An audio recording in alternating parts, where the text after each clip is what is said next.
The Thanksgiving atmosphere should have been warm and filled with laughter, but when my mother brought out our old family photo albums for David, my fiancé, a chilling gust of wind suddenly swept through. He instantly froze, his hand clutching mine tightly, and his voice whispered like a gentle breeze. "Don't you see it?" "See what?" I asked, bewildered. "How can you not see it?" He pointed it out to me, and then, I could never unsee what I had just witnessed.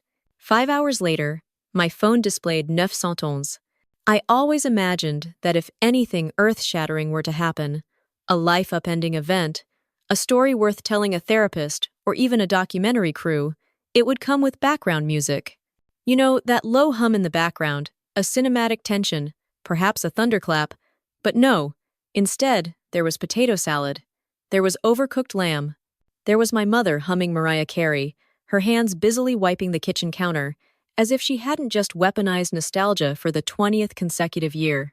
No thunder, just that peculiar smell our house always has during the holidays. The scent of lemon cleaner, mixed with something faintly burnt. I had no premonition whatsoever. The thing is, I walked in as I always do, smiled as I always do, pretending this wouldn't be another annual reminder that I never quite fit into the frame. David, my fiancé, remained his usual calm self. He's always been a keen observer, quiet, the kind of man who could make a living just by noticing things. I brought him along because I thought he could be my anchor. Guess the joke's on me. My sister, Lena, was already there, gently swirling her wine, dressed in something beige that clearly looked expensive. Her boyfriend nodded profusely. My parents smiled, their smiles seeming genuine. Dinner was just dinner, familiar, tight-lipped, with an underlying tension simmering beneath the surface. The roast was dry. The snide remark was sharp as a knife. My mother asked Lena about her new job. My father asked David about computers as if he'd never met a millennial before. No one asked me anything, but that was par for the course. I used to get upset. Now I just count how long it takes for them to pretend I'm not there. This year, it was only 9 minutes. After dessert, Mom did what she always does. She clapped her hands and solemnly announced, "I've brought out the albums!" As if it were a grand surprise, not a plan meticulously orchestrated with military precision. She always brings out the albums. And she always acts like she just happened to stumble upon them in the hallway closet, under a pile of dish towels. And we all smile as if we haven't seen those same stained pages 100 times before. Lena leaned in with avid interest, as if watching an awards show. Her boyfriend put on his best "I'm very engaged" face. David sat next to me, silent. I watched him more than the pictures. First album, birthdays, beach trips, awkward school photos. Second album, baby Lena, mom glowing, dad proud. Third album, me. That's when David changed. He didn't say anything at first, but I noticed it. The way his shoulders tensed, the way he squinted at one page, then another. The way he tilted his head exactly as he does when he's retouching a photo and spots a bad crop. He was scanning, measuring, and then, without looking at me, he grabbed my hand under the table. "Don't you see it?" he whispered. I blinked. "See what? How can you not see it?" Then he dropped my hand and went back to flipping pages, as if nothing had happened, smiling, nodding in agreement to my mom's commentary about how I once tried to feed a pine cone to a stray cat. I sat there, frozen. My ears were ringing. I tried to match his rhythm, to keep my smile in place, but it felt like my skin had been turned inside out. When I leaned in and asked him again, he shook his head slightly. "I'll explain later," he said. "Just play along." Honestly, that was the emotional motto of my entire childhood. We left 20 minutes later. David made up an excuse about an early flight. Or maybe it was a late Zoom call. My mom fussed. My dad didn't care. Lena didn't even look up from her phone. I kissed everyone goodbye, as if inside I wasn't falling apart. In the car, David reached into his coat and pulled out a few loose photos. He must have taken them from the stack next to the albums. I hadn't even noticed. "Look," he said. I did. It was confusing. The first one was me in a pink coat standing in front of a stone wall. I'd seen it before. It clung to my memory like bad wallpaper. "What about it?" I asked. "It's just a photo." He handed me 2 more. "Same face," he said. Same angle, same smile, same shadows. Look closer. I looked, and then I saw it. It was me. The exact same version of me, cut and pasted into different settings. One in front of a fence, one by a swing set, one at a fountain. But the expression never changed. Not a single muscle twitched. They reused my face, I blurted out. My voice sounded strange, as if it came from a very deep place in my throat. He nodded. Then he handed me another. A baby, pale, lighter hair, different bone structure. That's not you, he said. I don't think they ever had baby pictures of you. Last one. Me, Mom, and Dad in front of an old building. My outline was fuzzy. The shadows didn't match. I looked like a sticker someone forgot to peel completely. I stared at it for a long time, then I laughed. Not a real laugh, but the kind of sound you make when something shatters inside your head. So, I'm a collage, I said. How fun. David didn't laugh. Why would they fake this? I asked. He didn't answer. Neither did I. I didn't know it yet, but 5 hours later, I would be calling the police. The terrifying thing about denial is that it doesn't break all at once. It leaks, a slow, insidious drip, like an old pipe under the sink that everyone tacitly agrees not to talk about. You know it's dripping. You hear it, smell it, but you keep washing your hands and walking away. I stared at those photos all night.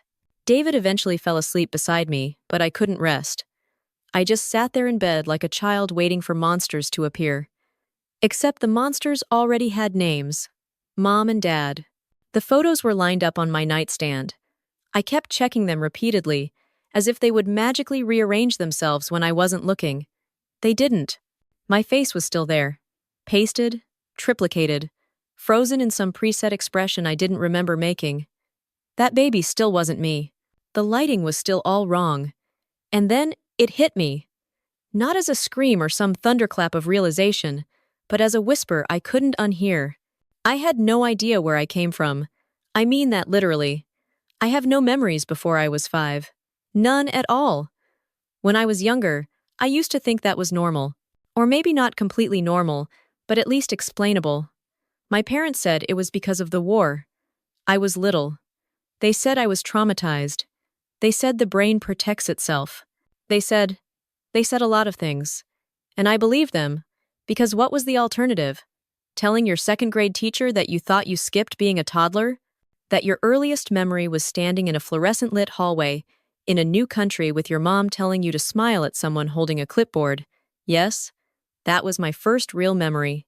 The immigration office, the buzzing lights, the feeling that everything was loud and cold and wrong.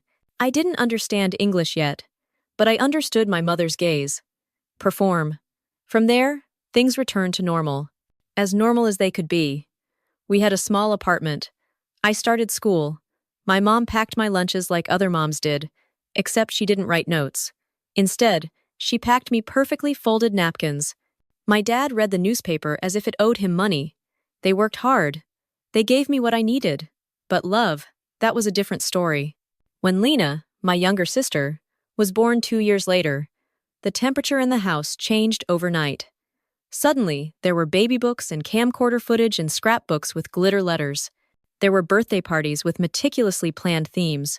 There were spa days. There were hugs. There was warmth. None of that had ever been there for me.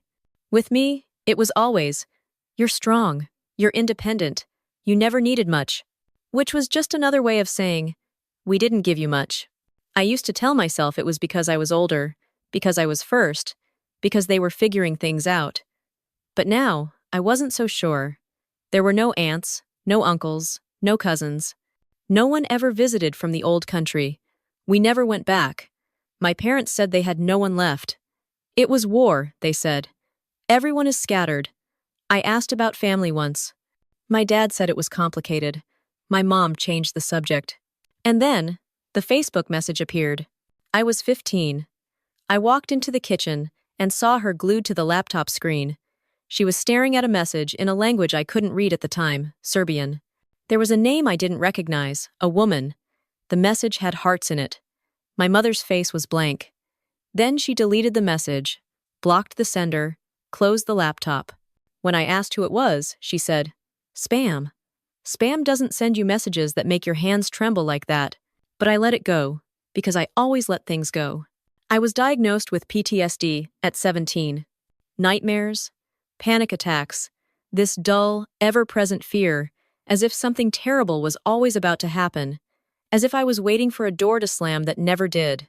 My therapist asked me about the war. I told her I didn't remember it. She said that was probably why, except now I know I wasn't afraid of the war. I was afraid of her. I didn't remember that right away. It didn't strike like lightning. It came in fragments. That night, as I sat at the kitchen table, staring at the photos David had brought back, one memory flickered to life like a flashlight in a dark room. A woman, not my mother, not the one who raised me, but someone else. A softer face, dark eyes. She smelled faintly of citrus. I was holding her hand. And then there was another woman, also not the one who raised me. Someone else. A softer voice, gentle hands. I was holding her hand.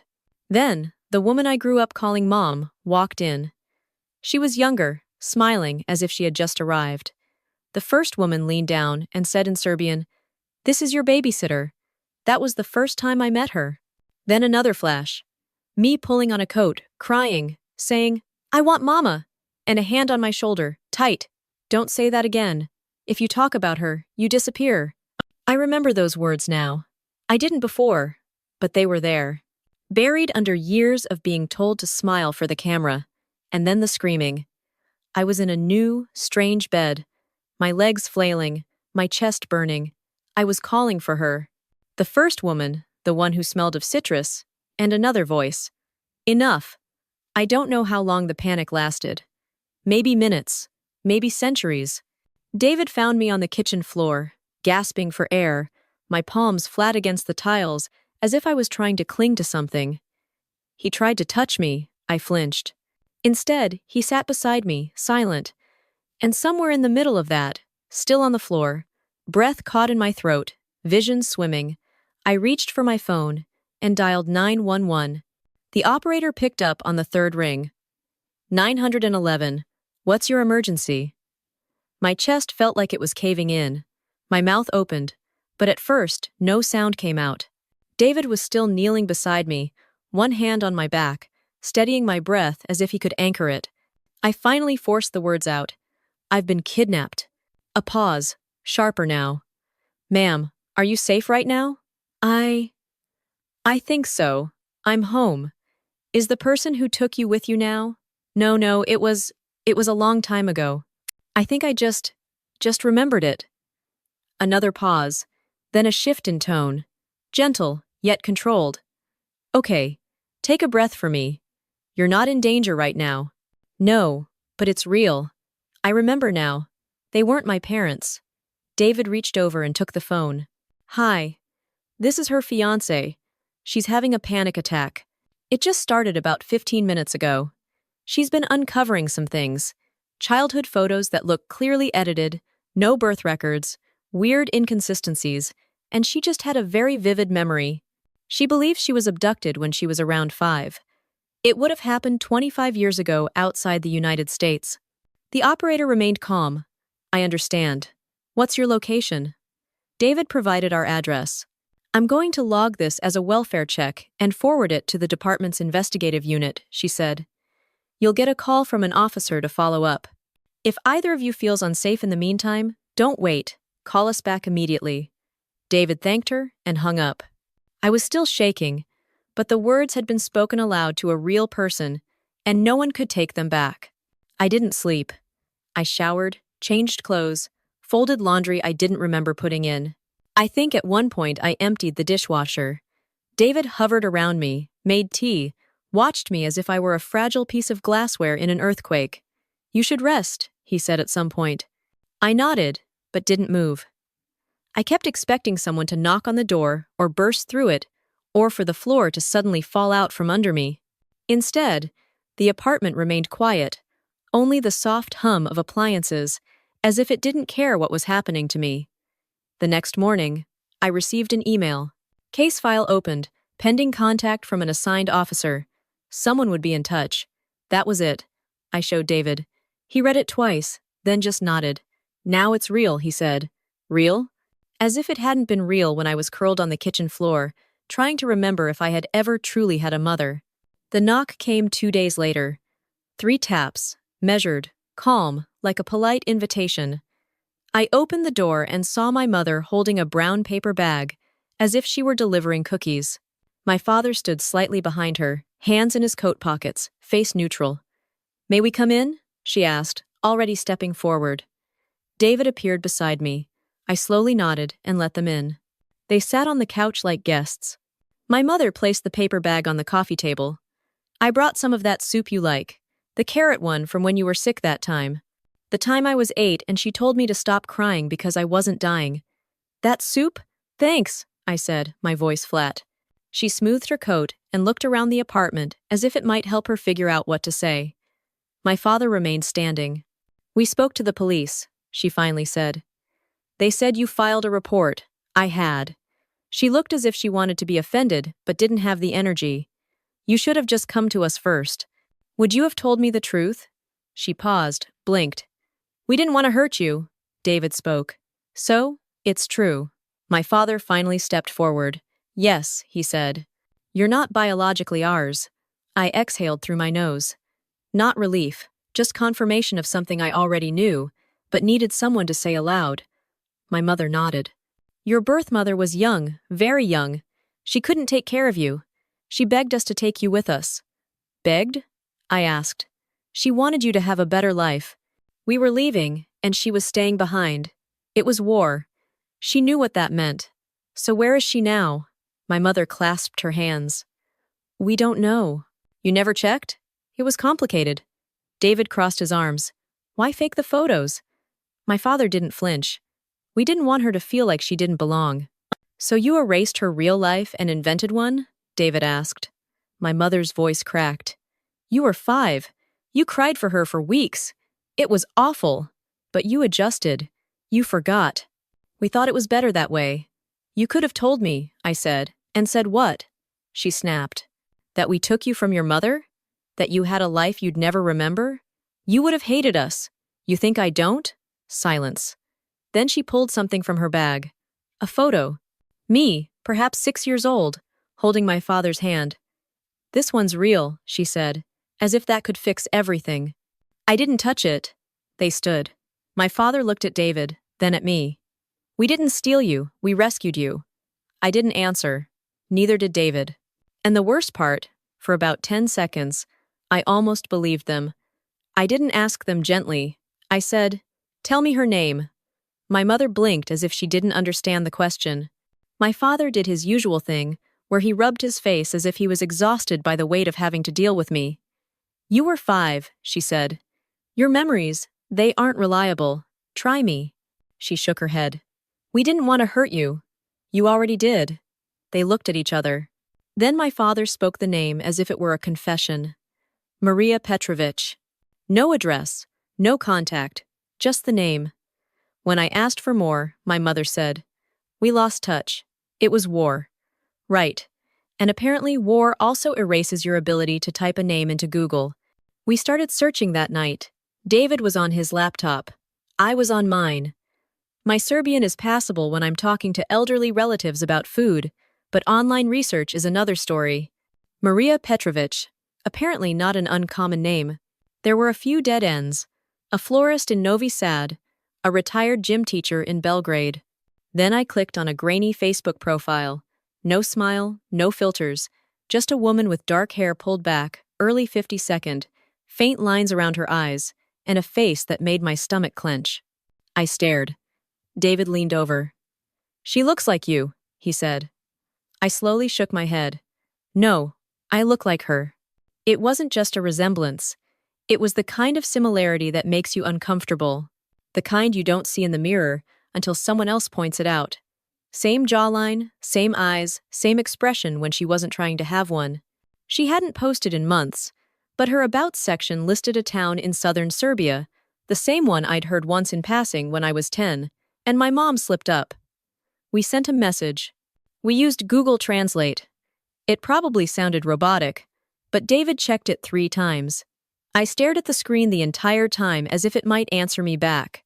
Hello. I was given your name. I think I might be your daughter. Then we waited. She replied the next morning. One line. Can we talk? We set up a video call. I don't remember agreeing to it. David did all the clicking. I just sat there wrapped in a blanket, feeling like I was about to meet someone from a dream I didn't know I'd had. And then her face appeared. She looked older than her profile photo, tired, but still her, still me. She didn't speak at first, just stared. Her hand went to her mouth as if she needed to hold something in. I wasn't sure, she finally said. But now that I see you, I wanted to say something. Anything. But the words got stuck somewhere behind the lump in my throat. I've been looking for you for 25 years, she said my name. It wasn't Amelia back then. It was Yelena. I froze. Yelena. It didn't sound familiar, but it felt right, like a shoe I hadn't worn in decades but still fit. I blinked, trying to stay steady. Did you give me up? Her face crumpled. Not dramatically. Not like in the movies. Just this quiet collapse in her expression. Her mouth opened, then closed again. No, she said. God, no. She looked off-screen for a second, as if she needed to ground herself. Then she turned back. You were 5. I had to leave you with someone I trusted, a neighbor, a friend, just for a couple of hours while I ran to the municipal office to finalize some papers. When I came back, you were gone. She took a breath. They said your babysitter, left earlier, said you went with her, but you never came home. Her voice cracked. We searched. I went to every police station, every camp. I posted flyers. I called shelters.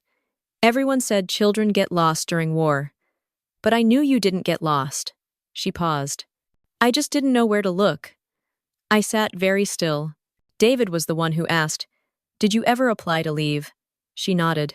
I was approved for a resettlement program to the U.S. Families with children got priority. I had everything ready. She looked at me then. But after you disappeared, they took me off the list. Not that I would have left without you. And then it hit me harder than any memory ever had. That's why. That's why they took me. Why they needed me. Why they edited me into those photos like I was some final puzzle piece. They didn't take me because they loved me. They took me because I got them out. We sat in silence for a while after that. Her eyes were red. Mine probably were too. David didn't say anything, just sat next to me as if he was trying to hold the edges of the room together. I never knew where you went, she said softly. I thought maybe someone took you over the border. I thought maybe you died. I didn't know what to hope for. I didn't know what to say to that. What do you say to a woman who lost you? They'd changed my name, I said instead. Amelia. She nodded as if the sound of it hurt her. Yelena was your grandmother's name. I don't know what I expected to feel. Rage? Relief? I felt hollow, as if someone had reached inside and scooped everything out, but politely left the shell so I could continue functioning in public. 2 weeks later, we stood side by side at the precinct. She wore a navy coat. I brought the photos. The officer took our statements, asked us questions I barely remember answering. My mother, my real mother, unfolded a creased flyer from her purse, the original missing persons notice. My name, the first one printed beneath a grainy photo. Yelena Petrovic, age 5, last seen wearing a red scarf. This is her, she told the officer. This is my daughter. And for the first time, someone else nodded. We pressed charges, and I stopped pretending the past was something I owed to anyone but myself. It didn't go to trial. They were found guilty during the investigation. Immigration fraud, falsifying federal documents, concealing a child abduction across international borders. Turns out they never gave up their Serbian passports. They just tucked them away in a drawer right next to their moral compass. Their American citizenship was revoked. They were deported within 6 months. No appeals, no second chances, and they can never come back. Lena stayed. Of course she did. She was born here. At first, she didn't say much, just stared at the floor a lot. Then one day, she came over and said, "That was really messed up." It wasn't an apology exactly, but it was something. We talk more now than we ever did growing up. She's not my sister by blood, but she still knows how I take my coffee, and that counts for something. As for Maria, my birth mother, She moved to the US 6 months after everything settled. Family reunification program. David and I helped with the paperwork. She got a job at a bakery near our apartment. She says it reminds her of the one she worked at when she was 21, before everything happened. We're planning the wedding. She's on the guest list. She cried when she got the invitation. The people who raised me lost everything. And honestly, they built their life on a lie. So when it collapsed, I didn't feel guilty. I felt free.